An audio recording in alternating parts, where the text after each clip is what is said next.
آئیں ہم دعا کریں۔ آسمانی باپ، تیری محبت کے لیے تیرا شکریہ، اس وقت اور فضل کے لیے بھی تیری شکر گزاری کہ تو نے ہمیں صرف رفاقت اور کلام سیکھنے کے لیے فراہم کیا۔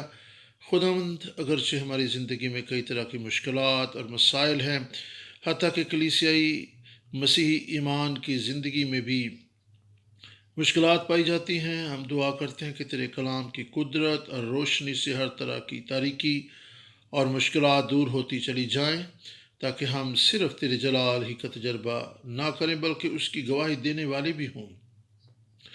جب ہم کہانت پر مطالعہ جاری رکھتے ہیں، ہم اس بات کو بھی دیکھیں کہ کس طرح کہانت ایک گواہی ہے اور ہمیں کس طرح تیرے حضور زندگی بسر کرنی ہے۔ فضل دے کہ ہم اس قوم میں تیرے کاہن بن کر زندگی بسر کرتے اور تیری خدمت کرتے رہیں، تاکہ ہم روح اور سچائی سے تیرے حضور حمد و ثنا کی قربانیاں گزران سکیں۔ خداوند، تیری شکر گزاری کرتے ہیں مخلصی کی تاریخ کے سلسلہ میں شائع ہونے والی کتابوں کے لیے بھی۔ خداوند، ہم دعا کرتے ہیں کہ ان کتابوں کے وسیلہ سے مخلصی کی تاریخ کی منادی پوری دنیا میں ان کاہنوں کے وسیلہ سے ہو جنہیں تو نے اس خدمت کے لیے چن رکھا ہے۔ آئے خداوند، اس اسٹڈی کے دوران ہمارا شامل حال ہو۔ یہ اسٹڈی تیرے کلام کے وسیلہ سے ہمارے اندر ایک تحریک بن جائے۔ تیرا یہ کلام ہمارے لیے زندگی اور اس طریق دنیا میں ایک روشنی کے مانند ہو جو غالب آنے والی ہو۔ خداوند، شروع سے آخر تک شامل حال ہونا، ہمارے ایمان کے سفر میں بھی مددگار ہونا۔ خداوند، تیری شکر گزاری کرتے ہوئے مسیح یسوع کے نام سے یہ دعا مانگتے ہیں، آمین۔ یہاں پر تشریف آوری کے لیے آپ کا بہت بہت شکریہ۔ ہم مخلصی کی تاریخ میں کہانت کے موضوع پر اسٹڈی کر رہے ہیں۔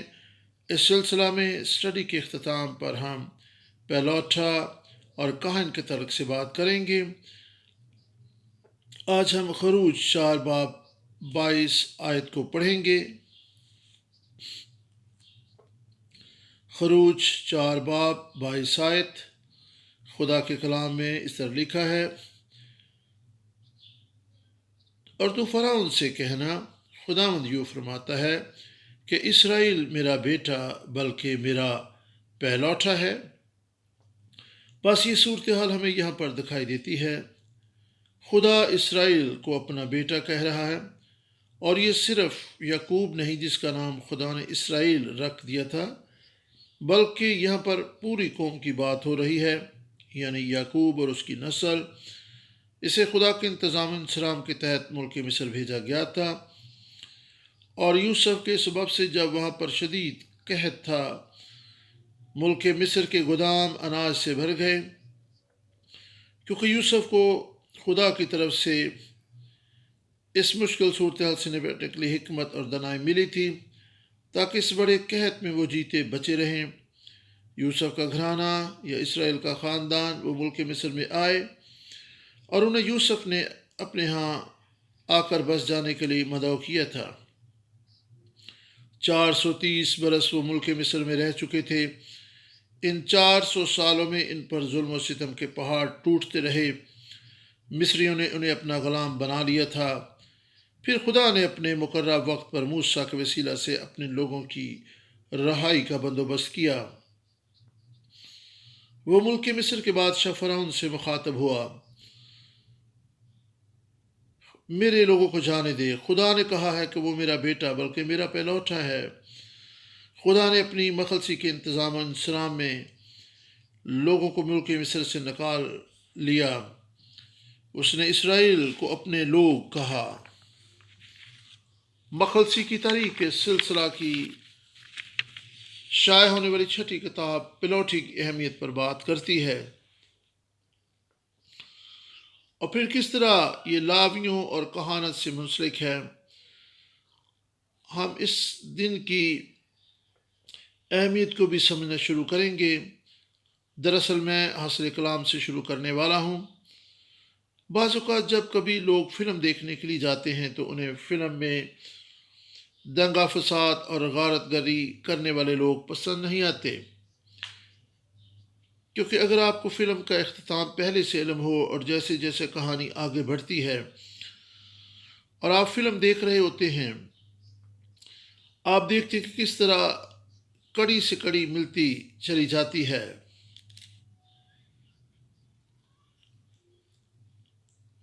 جب ہم اس اخیر زمانہ میں زندگی بسر کر رہے ہیں، ہم مبارک لوگ ہیں کیونکہ ہمیں علم ہے کہ اختتام کیسے اور کہاں پر ہونا ہے۔ اختتام کے بارے میں پہلے ہی بتا دیا گیا ہے، یعنی شروع سے ہمیں اختتام کی بھی خبر دے دی گئی ہے۔ یہ زوال کی تاریخ ہے، مخلصی کی تاریخی مکمل پیغام ہے۔ یہ اختتام ہے کہ کس طرح خدا اپنی مرضی پوری کرنے کو ہے، اور ہم ابدیت میں اس کے ساتھ ہوں گے، اور کس طرح سے یہ سب کچھ خدا یسوع مسیح کے وسیلہ سے پایا تکمیل تک پہنچتا ہے۔ آج ہم ایک خاص پہلو پر توجہ مرکوز کرنے والے ہیں۔ اس سے پہلے کہ ہم اختتام کریں، غور کرنے کی بات ہے کہ خدا کس طرح چاہتا ہے کہ ہم اس کے لوگ آزاد ہوں۔ اس نے اسرائیل کو اپنا پہلوٹا کہا، لیکن کس چیز سے آزاد؟ ملک مصر سے رہائی اور زوال کی تاریخ میں ملک مصر نے کیا کردار ادا کیا؟ اگر ہم مکاشفہ 11 باب اور اس کی 8 آیت کو دیکھیں، یہاں پر 2 گواہان کا ذکر موجود ہے، اور پھر یہ کہ کیسے انہوں نے گواہی دینے کا کام کیا، اور لکھا کہ ان کی لاشیں اس بڑے شہر کے بازار میں پڑی رہیں گی جو روحانی اعتبار سے سدوم اور مصر کہلاتا ہے، جہاں ان کا خداوند بھی مصلوب ہوا تھا۔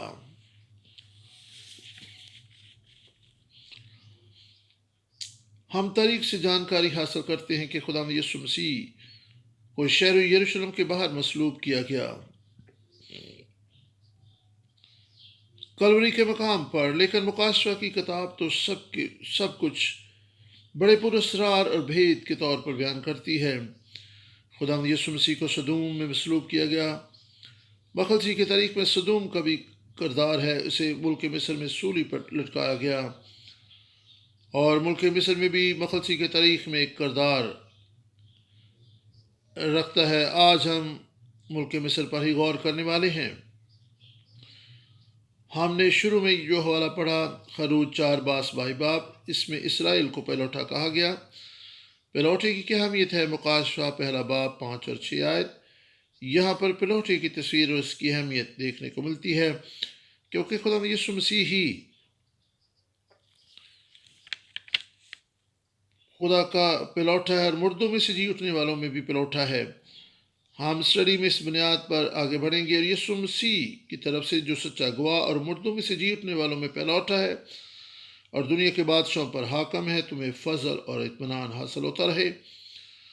مکاشفہ کی کتاب کے اس حوالہ سے بڑی اہم چیزیں دیکھنے کو ملتی ہیں۔ 1 باب ہمیں بتاتا ہے کہ خدا یسوع مسیح مردوں میں سے جی اٹھنے والوں میں پلوٹا ہے، لیکن اس کے خون کے وسیلہ سے ہم خدا کی بادشاہی کی کہن بنائے گئے ہیں۔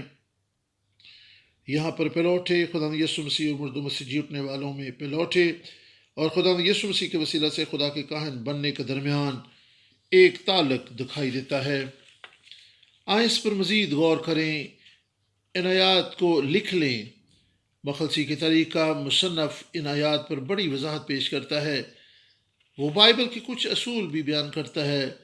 اس نے اپنی تحریروں اور پیغامات میں ایسا ہی کیا ہے۔ بس ہم ان حوالہ جات کو لکھ لیں تاکہ معلوم رہے کہ مصنف کہاں سے کس موضوع پر بات کر رہا ہے۔ مخلصی کے تاریخ کی 6 کتاب لاوی کے قبیلہ اور پلوٹے کی جماعت پر بات کرتی ہے۔ جو حوالہ جات یہاں پر بیان کی گئے ہیں انہیں نوٹ کر کے بعد میں بھی ضرور پڑھیں۔ آپ کلسیوں 1 باب 8 آیت بھی نوٹ کر لیں، اور بعد ازاں کلسیوں کے نام لکھے گئے خط کے اس حوالہ کو بھی پڑھیں۔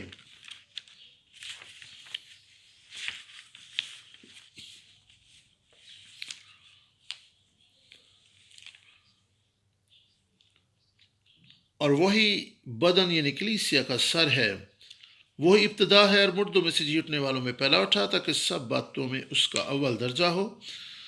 خدا یسوع مسیح ہی سب چیزوں میں اول ہے، وہ پہلا اٹھا ہے۔ یہ حقیقت بیان کرتی کہ وہ مردوں میں سے جی اٹھنے والوں میں پہلا اٹھا ہے۔ ہم جانتے ہیں کہ خدا یسوع مسیح مردوں میں سے جی اٹھا ہے، اور اس کے وسیلہ سے ہم چھڑائے گئے ہیں اور خدا کی بادشاہت میں کاہن بھی بنا دیے گئے ہیں۔ ان آیات کو بنانے والے تمام نکات ہمارے سامنے ہیں۔ اب غور کریں کہ خدا نے اپنے بیٹے کو ملک مصر سے بلایا۔ یاد کریں کہ اسرائیل کو بھی پہلوٹا کہا گیا ہے۔ ہمیں معلوم ہے کہ خدا نے بنی اسرائیل کو ملک مصر سے بلایا، اور عہد عتیق میں ہوشیہ نبی 11 باب 1 آیت میں بیان کرتا ہے، جب اسرائیل ابھی بچہ ہی تھا میں نے اس سے محبت رکھی اور اپنے بیٹے کو ملک مصر سے بلایا۔ ہوشیہ نبی اس بات کو یاد کر رہا ہے کہ تاکہ ہم جانیں کہ خدا ہم سے محبت رکھتا ہے۔ خدا اپنے بیٹے کو پلوٹا کہتا ہے، اس نے ہم سے محبت رکھی اور ہمیں ملک مصر سے بلایا اور اپنے بیٹے اور بیٹیاں قرار دیا۔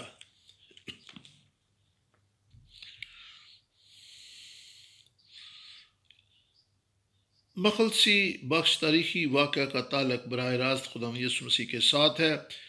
کیوں؟ جب خدا یسوع مسیح کی پیدائش ہوئی، ہمیں معلوم ہے کہ ہیرودیس بادشاہ نے اس وقت ظلم و ستم کے پہاڑ ڈھائے تھے۔ وہ اپنی بادشاہت کو درپیش ہر خطرے کا قلع کما کر دینا چاہتا تھا۔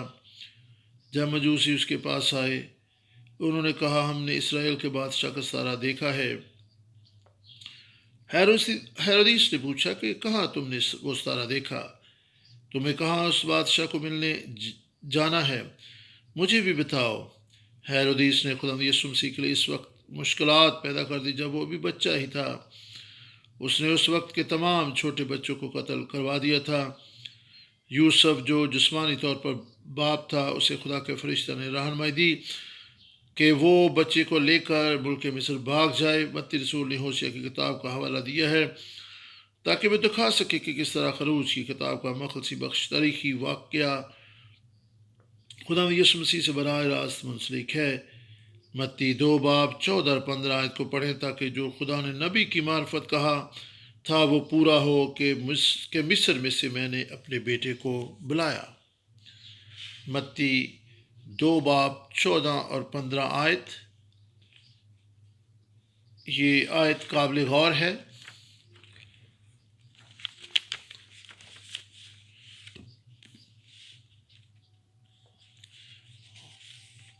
اور آپ یہاں پہ دیکھ سکتے ہیں کہ رات کے وقت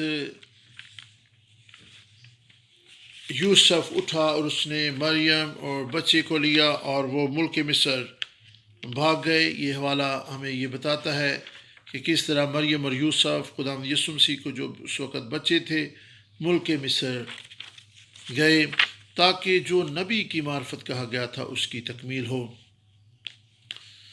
بس اگر خروج کی کتاب میں اسرائیل کا ملک مصر سے نکلنا خدا کے کلام اور اس کے عہد کی تکمیل ہے، ایک درجہ پر ہم بنی اسرائیل کے وسیلہ سے اس تکمیل کو دیکھتے ہیں اور دوسری طرف خدا یسوع مسیح کے وسیلہ سے اس عہد اور کلام کی تکمیل۔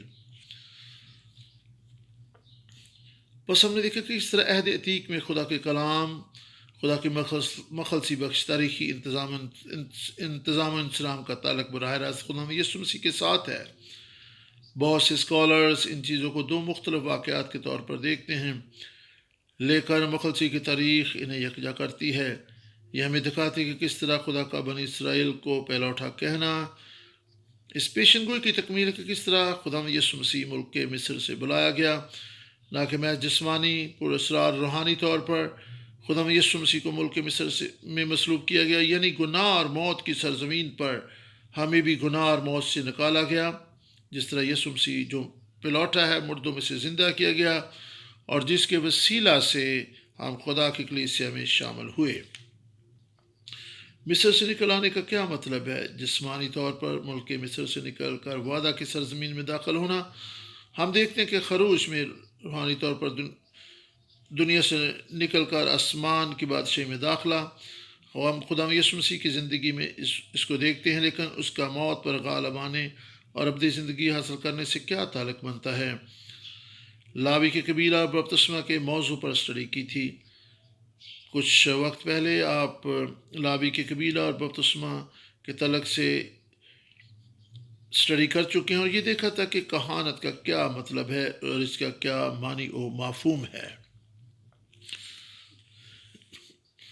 پہلا کرنتھیوں 10 باب کی پہلی 2 آیات، آئے بھائیو میں تمہارا اس سے ناواقف نہیں رہنا چاہتا کہ ہمارے سب باپ دادا بادل کے نیچے تھے اور سب کے سب سمندر میں سے گزرے اور سب ہی نے اس بادل اور سمندر میں موسیٰ کا بپتسمہ لیا۔ یہ حوالہ ہمیں بتاتا کہ خروج کے واقعات سے بحر کلزم عبور کرنے تک یہ بپتسمہ ہے۔ خروج سے نکلنے والے لوگوں نے بپتسمہ لیا، اور خدا یسوع مسیح نے اپنی خدمت کے آغاز پر کیا کیا تھا؟ اس نے بھی بپتسمہ لیا۔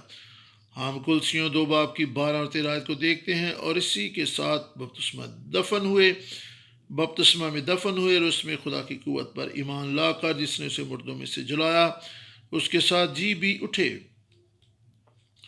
بپتسمہ کو مردوں میں سے جی اٹھنے کے ساتھ منسلک کیا گیا ہے۔ متی 3 باب 16 آیت، بعد میں بھی آپ اس کو پڑھ سکتے ہیں۔ خدا یسوع مسیح کا اپنی خدمت میں بپتسمہ کا اظہار اس طور سے کر رہے ہیں کہ ہم کس طرح اس میں بپتسمہ لینے کے وسیلہ سے اس کے ساتھ دفن ہوئے اور پھر اس کے ساتھ زندہ بھی ہو گئے، یعنی ہم اپنی خطاؤں کے لحاظ سے مردہ تھے لیکن اس کے ساتھ زندہ کیے گئے۔ پس بپتسمہ ہماری خطاؤں کی معافی کو بیان کرتا ہے۔ بپتسمہ بیان کرتا ہے کہ کس طرح ہم خدا یسوع مسیح کے ساتھ مر گئے اور اس کے وسیلہ سے زندہ بھی ہوئے۔ اب ہم زندہ ہیں۔ پھر سے غور کریں کہ ملک مصر سے بلائے جانے کا کیا معنی ہے۔ ملک مصر سے نکلنے کے بعد بپتسمہ لینا ضروری ہے۔ اس کا معنی کہ آپ خدا یسوع مسیح کے وسیلہ سے اپنی خطاؤں اور گناہوں سے نکل رہے ہیں۔ جب تک کوئی روح اور پانی سے پیدا نہ ہو خدا کی بادشاہی کو دیکھ نہیں سکتا۔ اگر آپ نے بپتسمہ لے لیا ہے تو اس کا کیا معنی ہے؟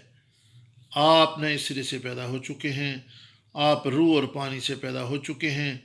جب آپ نے بپتسمہ لیا تھا، یاد کریں جب خدا یسوع مسیح بپتسمہ پانے کے بعد پانی سے باہر آئے، خدا کا روح ظاہر ہوا اور ان پر آ ٹھہرا۔ خدا کا کلام بیان کرتا ہے اسرائیل کو ملک مصر سے نکال کر وعدہ کی سرزمین اور پھر خدا کی بادشاہی میں داخل کیا گیا۔ پہلا کرنتھیوں 10 باب بیان کرتا ہے اس واقعے کے وسیلہ سے انہوں نے بپتسمہ پایا۔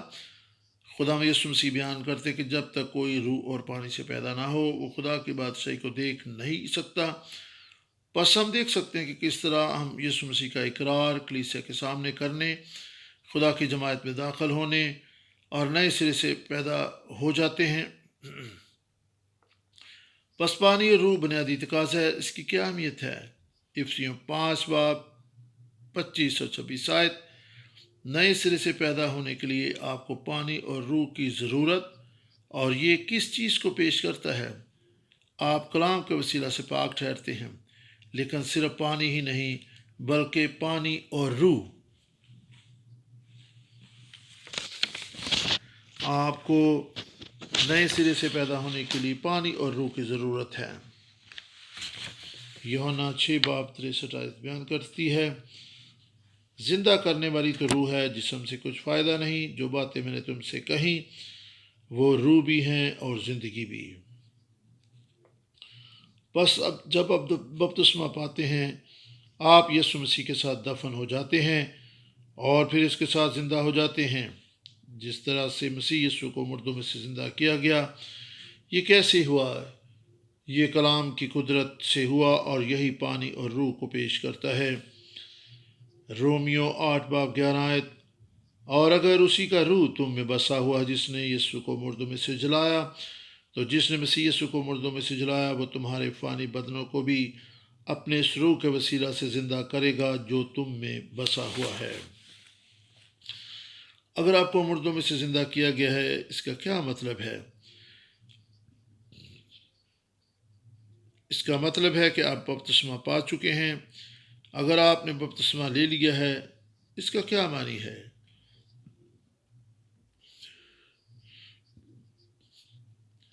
آپ ملک مصر سے نکال لیے گئے ہیں، یعنی آپ خدا کی بادشاہی کی طرف جانے والے راستہ پر آگے بڑھ رہے ہیں۔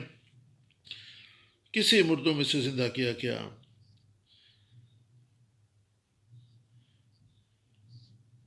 جس میں خدا یسوع مسیح کا روح ہوگا اسے زندہ کیا جائے گا۔ اگر خدا کا روح تم میں رہتا ہے، اس کا معنی کہ آپ زندگی رکھتے ہیں، فانی نہیں بلکہ ہمیشہ کی زندگی رکھتے ہیں۔ اگر آپ مر بھی جائیں تو بھی آپ زندہ رہیں گے، کیونکہ خداوند آپ کو دوبارہ زندہ کرنے کی قدرت رکھتا ہے۔ اگر خدا کا روح تم میں بسا ہوا ہے، آپ کو مردوں میں سے زندہ کیا جائے گا۔ آپ نئے سرے سے پیدا ہو چکے ہیں، آپ کو ملک مصر سے نکال کر خدا کی بادشاہی میں داخل کر دیا گیا ہے۔ اگر آپ کو مصر سے نکال کر خدا کی بادشاہی میں داخل کیا گیا ہے تو پھر خدا آپ کو اپنے پلوٹے کے طور پر پہچانتا ہے۔ پس اگر آپ خداوند کا اقرار کرتے ہیں، اگر آپ نئے سرے سے پیدا ہو چکے ہیں، یعنی پانی اور روح سے نئی پیدائش پا چکے ہیں، اگر آپ روحانی طور پر بپتسمہ پا چکے اور آپ کا روحانی ختنہ ہو چکا ہے، آپ موت سے نکل کر زندگی میں داخل ہو گئے ہیں، آپ کے گناہ معاف ہو چکے ہیں، تو خدا آپ کو اپنے پلوٹے کے طور پر جانتا ہے۔ اس نے آپ کو اپنا پلوٹا کہا ہے۔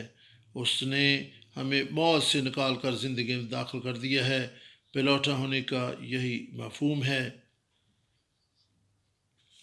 اور کلسیوں 1:18 میں خدا کا کلام بیان کرتا ہے کہ مسیح کلیسیا کا سر ہے، وہی مردوں میں سے جی اٹھنے والوں میں پلوٹا ہے،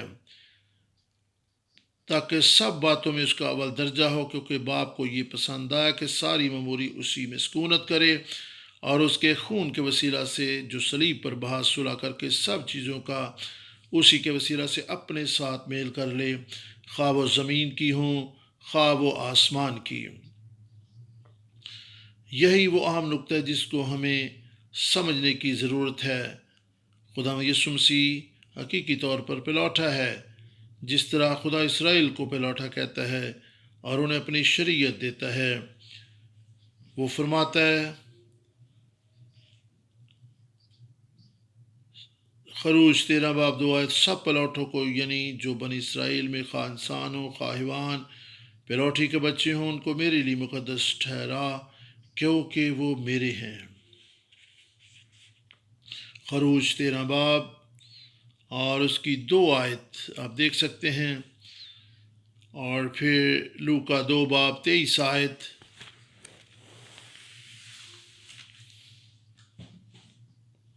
خدا یسوع مسیح کی پیدائش ہوئی، وہ اس کو مخصوصیت کے لیے لے گئے، کیونکہ خدا یسوع مسیح کے والدین اس کی مخصوصیت کرنا چاہتے تھے، کیونکہ شریعت میں ایسا لکھا کہ ہر ایک پلوٹا جو اپنی ماں کے رحم کو کھولتا ہے خداوند کے لیے مقدس ہے، اور اس کا اطلاق براہ راست خداوند یسوع مسیح پر ہوتا ہے۔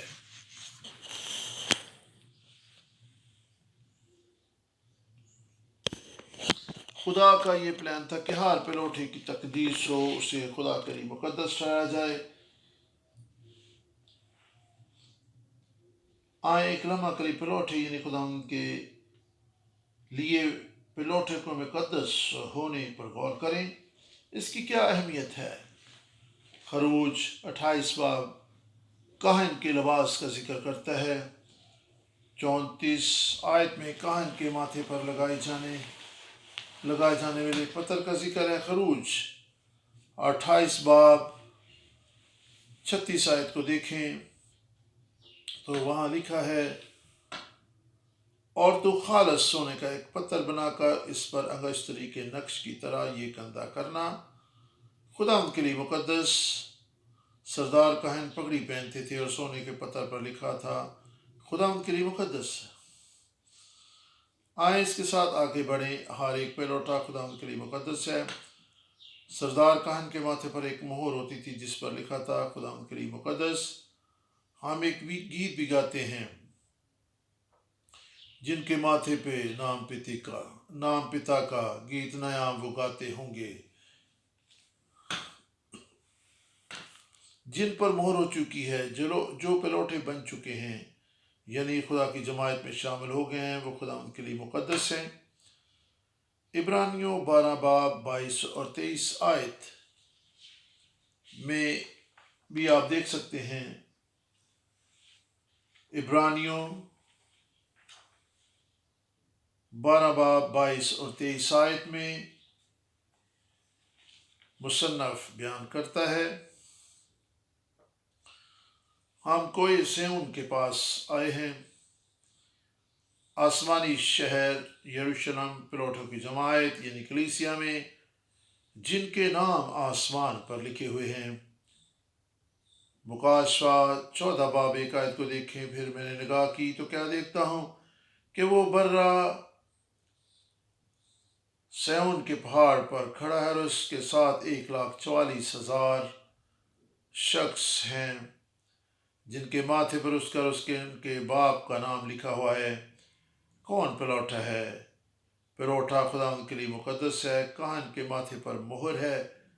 جس کے ماتھے پر مہر ہے خداوند کے لیے مقدس۔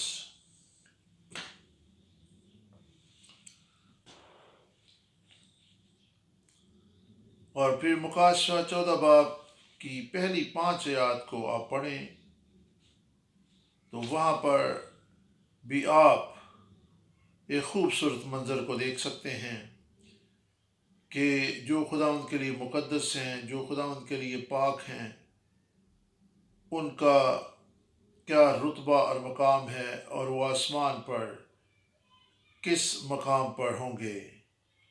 مکاشفہ 14 باب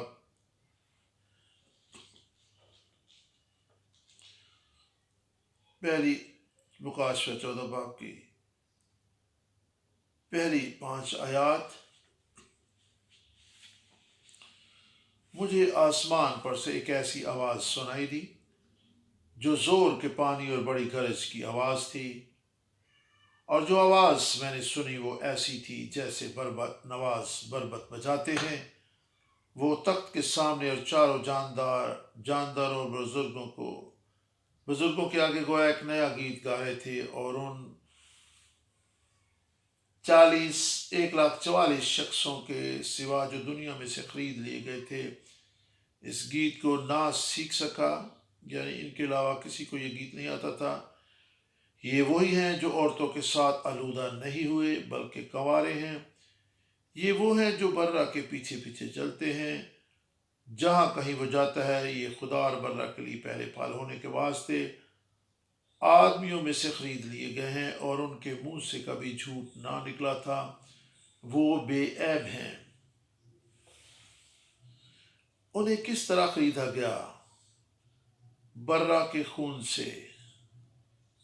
ہم 1,44,000 کی جماعت کو ایسے ان کے پاس آتے ہوئے دیکھتے ہیں۔ یہ کون لوگ ہیں؟